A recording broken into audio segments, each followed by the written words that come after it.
जरांगेंनी मराठ्यांवरच आरोप करणं बंद करा. राधाकृष्ण विखे पाटलांच्या टीकेला मनोज जरांगेंनी हे उत्तर दिलंय.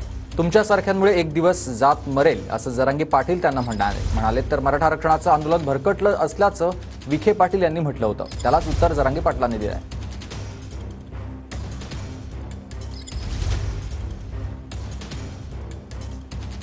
असं की मुळात आरक्षणाचे आंदोलन हे आता भरकटत चाललेले आहे. याचं गांभीर्य कमी झालेलं आहे. जरांगेंच्या प्रत्येक प्रश्नाला उत्तर दिलं पाहिजे असं नाहीये. आम्ही सुद्धा मराठा समाजासाठी काम करणारे कार्यकर्ते आहोत. त्यामुळे मागे म्हटलं होतं की मनोज जरांगे म्हणजे मराठा समाज नाही ना, बाकी या समाजासाठी काम करणारे लोक भरपूर आहेत. आम्ही तर प्रत्यक्ष ग्राउंडवर काम करणारे कार्यकर्ते आहोत. काय वेळ आली जातीवर? तुमच्या आसपासचे सगळे ओबीसीचे नेते मराठ्यांच्या विरोधात यायला लागलेत. तुमच्या नगर जिल्ह्यातले सुद्धा ओबीसीचे आमदार, माझे आमदार सुद्धा इकडे येऊन बोंबलायला लागले. ते नाही का भरकटलेले दिसत?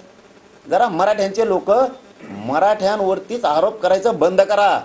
तुमच्यामुळं जात मरण एखादीशी वाशाने वेळेवर. आणखीन हातातून वेळ गेली नाही. मी नाही हटत. तुम्ही साथ दिली तरी हटत नाही. मराठ्यांना नाही दिली तर मराठ्याला ओबीसीतूनच आरक्षण द्या.